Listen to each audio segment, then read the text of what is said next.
Quick question. What's the most iconic speaker of all time? Well, it's debatable, but many would say the BTW Nautilus. And you've seen it many times on my channel, at shows, at dealers, even assembled in a person's home with music clips. However, I've got a special treat for you today. At Montreal Audio Fest, BTW did a full presentation, the history behind it, and even some music clips. So I think any audiophile will enjoy today's video. Stay tuned.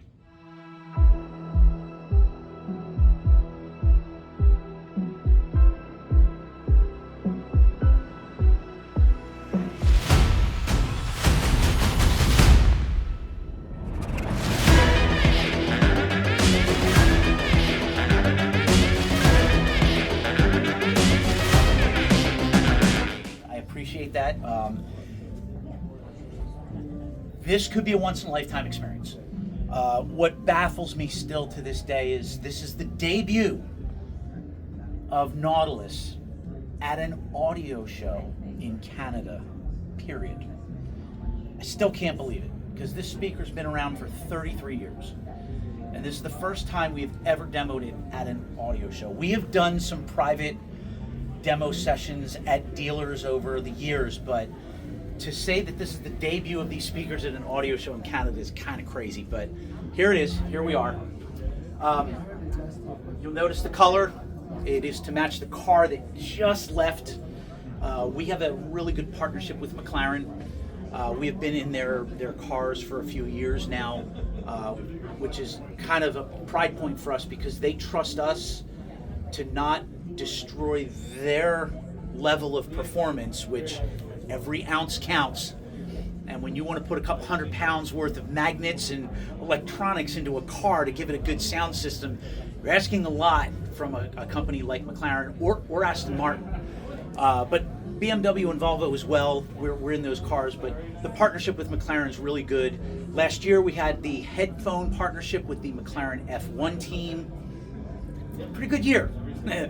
Won the Constructors Championship, won the Drivers Championship, and we were on board for that. So it's we really wanted to embrace that partnership. So we had these painted in Papaya Orange to match the Papaya Orange of McLaren.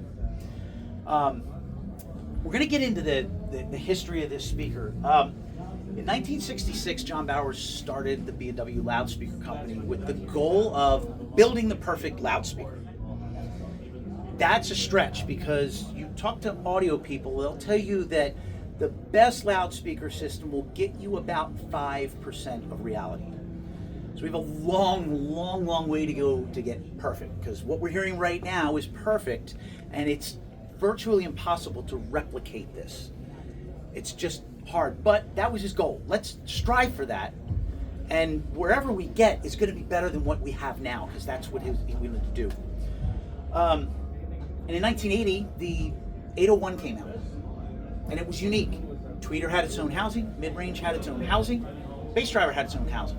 Sounded amazing, made its way into countless studios, and it really put BTW loudspeakers on the map. A few years later, as testing got better, as measuring got better, he found issues. 1983, he brought an engineer on board by the name of Lawrence Dickey. Called him Dick, that was his nickname. And Dick was responsible for the next 800 series. And during the process of finding those problems and reducing those problems, he created what is known as the matrix bracing system. And that line was called the 800 matrix. That bracing system is still used today in our 800 series speakers. It's that good. What was fascinating about it was John saw the work and realized, you get cabinets. You understand what a cabinet does to sound. I have a project that I'm working on, and I want to bring you on board because you know cabinets. And the project was simple. Build a speaker that doesn't sound like a speaker. Build a speaker where the cabinet has no effect on the sound. And Dick said, I'm going to need a drink for this one.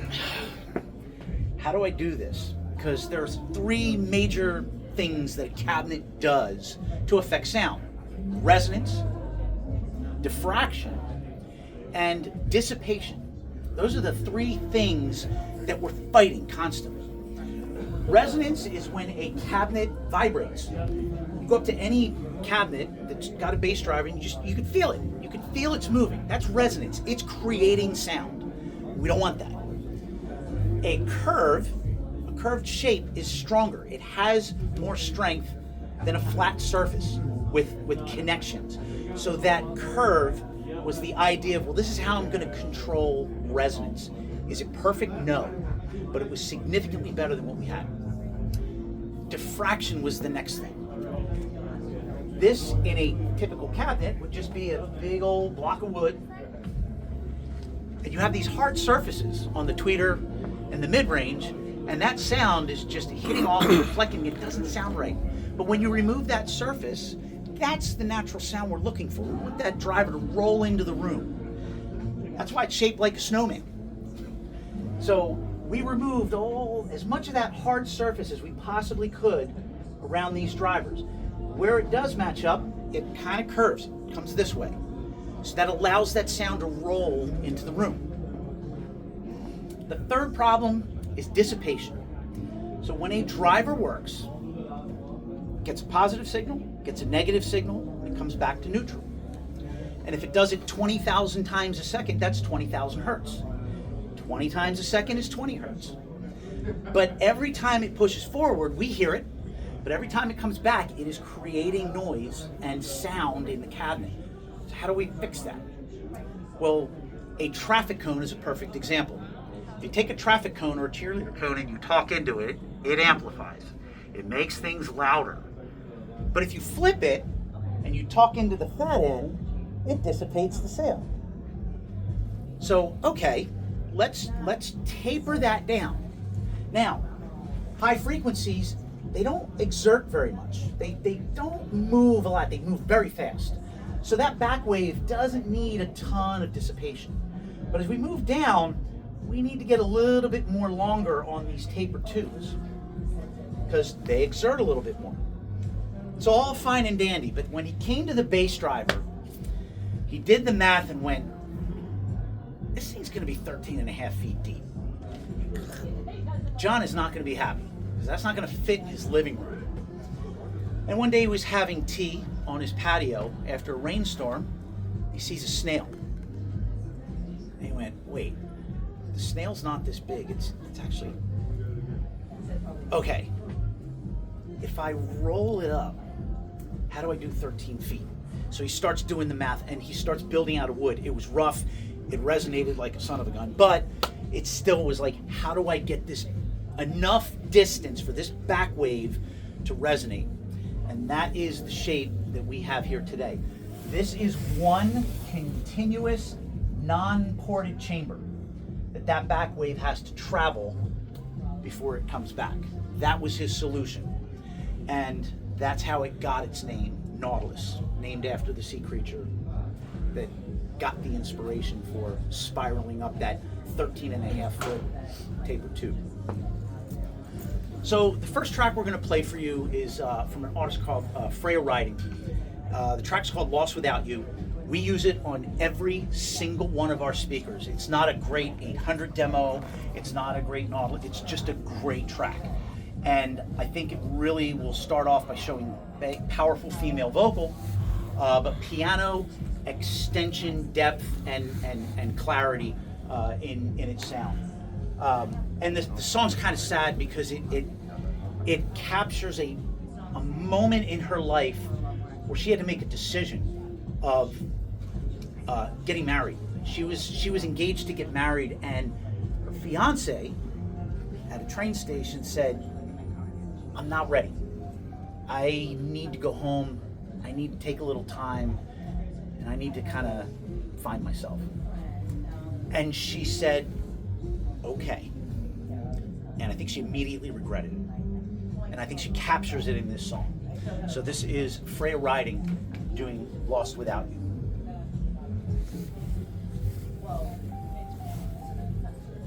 Standing on the platform, watching you go.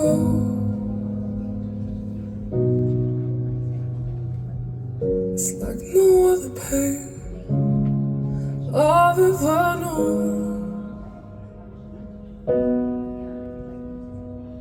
To love someone so much, to have no control. You said I wanna see the world, and I said go.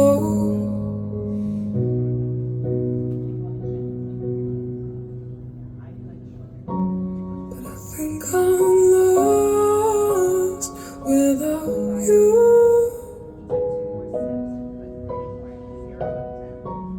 I just feel crushed without you. 'Cause I've been strong for so long, I never thought how much I needed you. I think I'm lost without you.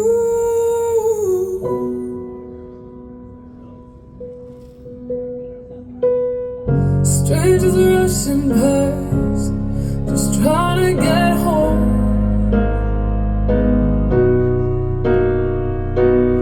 You were the only safe haven that I've known.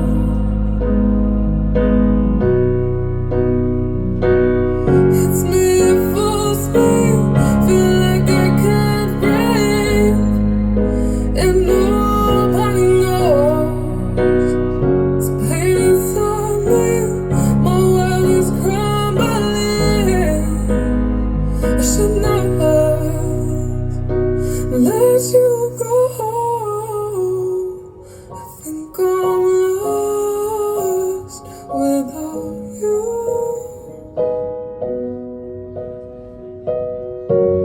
I think I'm lost, lost, lost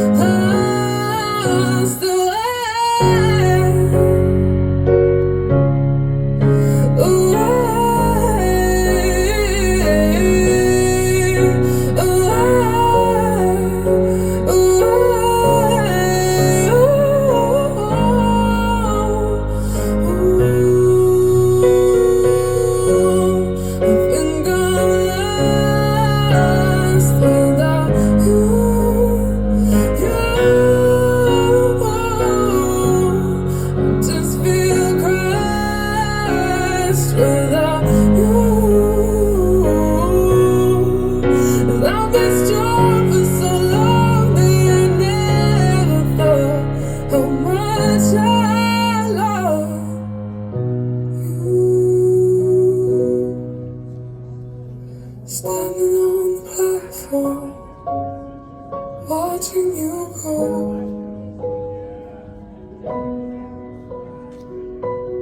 You said I wanna see the world, and I said go.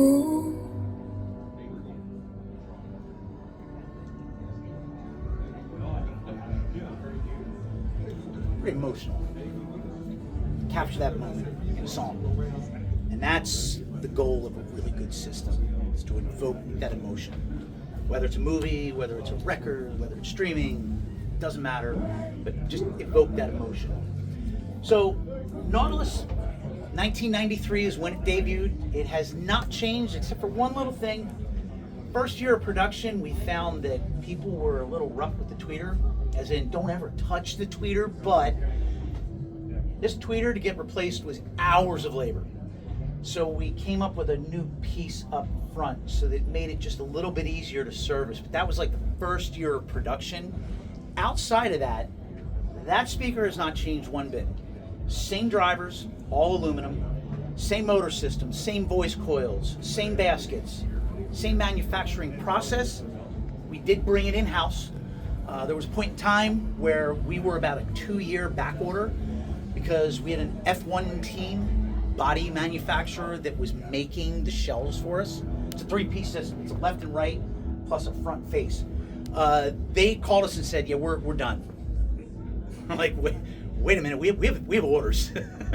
So we had to think about it. What are we going to do? Are we calling it? Is it the end of Nautilus? Do we find somebody else to do it? Do we bring it in house? We had just gotten into our new facility in Southwater, which freed up space in manufacturing. So we said, let's bring it in-house. So we got that almost 26-month wait period back down to that, what I think is acceptable, 6 to 8 month waiting period. Got a second set of molds done, so we can now let one cure while we start the next, and we can kind of cycle through a little bit better now. But again, 6 to 8 months, any color you like, but stock colors, gloss black, midnight blue metallic, and silver. You also get 2 meters of pure silver cabling for your speaker wire, 115,000 start. Anything outside of that, we'll work with you. We do it custom. It is a unique piece. And because it is 100% hand built, they're all different. You've got human hands sanding and finishing both the inside and outside. Different layers of resin, fiberglass. No two are the same. It's like a snowflake. And because of that, each one of them performs just a little bit differently. So we measure each one in an anechoic chamber, and they each get their own custom built crossover. So there is a crossover for each speaker. Now, if you do buy a pair and you're worried the crossovers might get fried in an electric storm or something like that, don't worry, we will keep the information. We will build a set of crossovers for you. Just note which one is left and right, because they are built for the individual speaker. The other nice thing about this speaker, as old as it is, we still learn from it. To this day, we still utilize technologies that we found in the speaker. This is the mid-range housing of an 801. It's tapered, just like we do on our Nautilus. Now, it's not as long, but it's gotten much closer to what we have here on the Nautilus from previous generations. Same thing with our tweeter housing. Looks very, very, very similar to what we have here.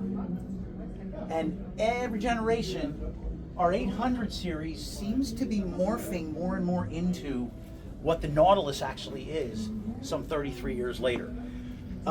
We still learn from it. We still utilize that technology. Even in our in-ceiling, in-wall, our 600 series bookshelf has a Nautilus tapered tube inside. We do it because it helps the performance of the speaker. And again, that will trickle down as long as we can until everything we can do here is no longer viable, and that's when we're probably going to take the sledgehammer to it and go start again, just like we did back in 1985. Build a speaker that doesn't sound like a speaker. That's the only way this is getting improved, is you have to start from scratch and think way outside the box. No pun intended there. Next track, we actually found this track by accident, setting up a set of Nautilus for a show. We had a dealer doing a grand opening in Ohio, and they said, hey, we'd love to bring in Nautilus. I said, well, that's not what we do. But when we looked at the calendar, we thought, yeah, we could do that, and then we could take it to this show, then we could take it to Cedia. Yeah, we can do that. So we went to the showroom, gave us a spot, set the speakers up, and every wall, the long wall, the short wall, the wall by the door, it wasn't giving us what we wanted. And the last track, we kind of lost hope. We kind of turned the volume down, and we were discussing, like, what do we do? What track do we do? Do we stick with orchestral? Do we say? And all of a sudden, we went, what was that noise? And we stopped the and we heard it again, like, what's going on? And we realized Cobuzz, after it played the track we pulled up, it's like, well, I don't want to stop the music. Maybe you'll like this. And it threw on this track from Francine 13. So we're like, all right, let's back this thing up. We have to listen to this. And sure enough, we wound up using it at the show, and we've been using it ever since. But you find the track, that's great, but we needed to find out, who is she? Never heard of her.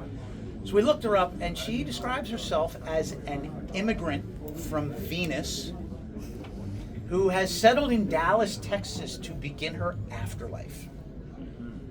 That's an artist for you. And the music kind of speaks to that thinking. Big, deep bass, crazy sound staging. Their sound's going to be all over the place, and you'll hear the thing that we went, what was that? But just a big, really fun track. This is Francine 13, and the song is called Queen Mary.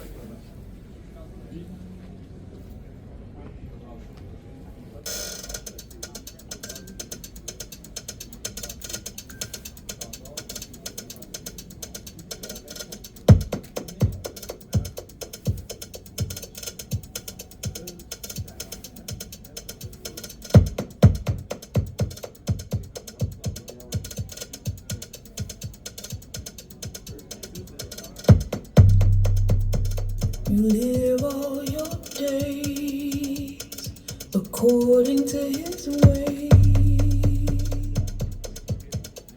Oh, Mary, never show your true face, pretending high grade. Oh, Mary, what good is your crown with your heart on the ground? Oh, Mary, oh, God save the Queen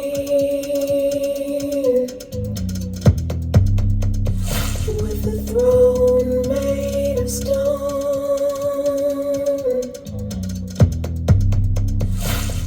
Long live the Queen, with a life not her own.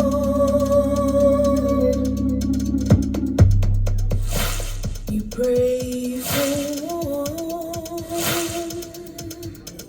it gets colder.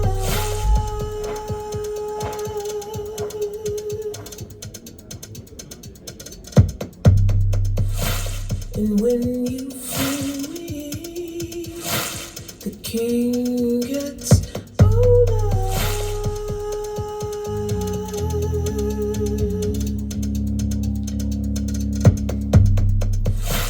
What good is your crown with your heart on the ground?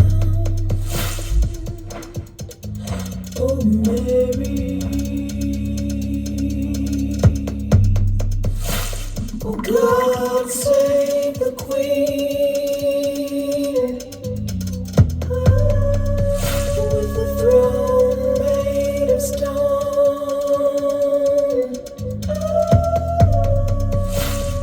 Long live the Queen with a life not her own.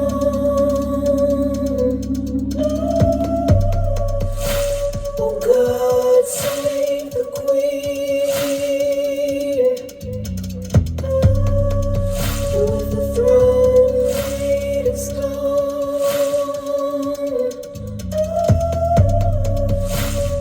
Long live the Queen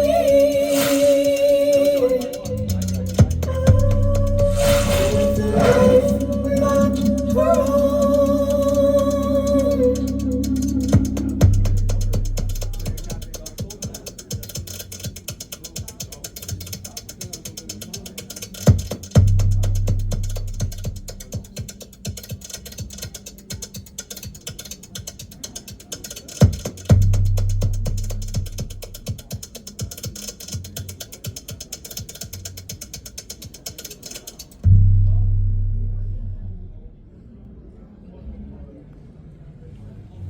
Definitely a funky track. Little weird, but what do you expect from an artist from Venus? So you'll see there's a lot of electronics here. Each speaker needs 4 channels of power. We recommend 200 watts minimum per channel. We also recommend that it is balanced. Shouldn't have 2,000 watts going to this, 500 going here. Keep it balanced. The active crossovers will know exactly what to do. If you like watching meters, tweeter, high mid, low mid, bass driver. So if you like watching it, you can see which one's doing what in the system.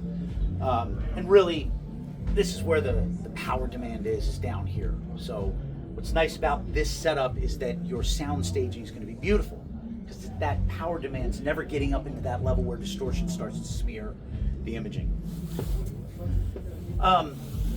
So it's only fitting that we finish with something orchestral. Orchestra is very difficult to find a good track that doesn't play extremely low and then get extremely loud. We like to find a balance, but the reason I want to do something like that is John Bowers was a huge opera fan. He loved the orchestra. He loved classical music. It's why he started modifying speakers in the first place. He wanted that album that he bought of an orchestra to sound as good as possible when he got it home. That's why he started tinkering and modifying speakers. So it makes sense that we do something that is somewhat orchestral. And then the track we found was from the Netflix series The Crown. The track is called Her Majesty. And it's a really nice piece that just builds. It builds and builds and builds and builds to a crescendo that just kind of rolls off into the sunset. And I think it's a fitting finish to a demo with Nautilus as an ode to John Bowers. So this is Your Majesty from the soundtrack to the Netflix series The Crown.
hope somewhere John Bowers is looking down smiling that 33 years after its release, the speaker's still sought after, it's still ordered, people are still waiting 8+ months to get their pair, and people are still enjoying it, and the fact that we actually got to demo it at an audio show in Canada for the first time. Any questions about Nautilus or the system? The type of drivers are unique? Aluminum. All 4 are aluminum. Okay. Yeah. But different from the other B&W models? Yeah, we use aluminum in our CT series. We've pretty much abandoned aluminum except for our CI 600 and our CT series. We've gone to titanium, carbon dome, diamond, soft dome. We've kind of gotten away from aluminum. So that's one area, though, you don't think y'all are going to change? On this? Yeah. Never. Okay. The only time this changes is when the only way to fix this is to break it. Okay. I've been telling people we just have to take a sledgehammer to it and start from scratch with what they did, 40 some years ago of let's build a speaker that doesn't sound like a speaker. And no holds barred. I don't care what it looks like. Let's do it. And it would have to be something completely different. Completely different. Okay.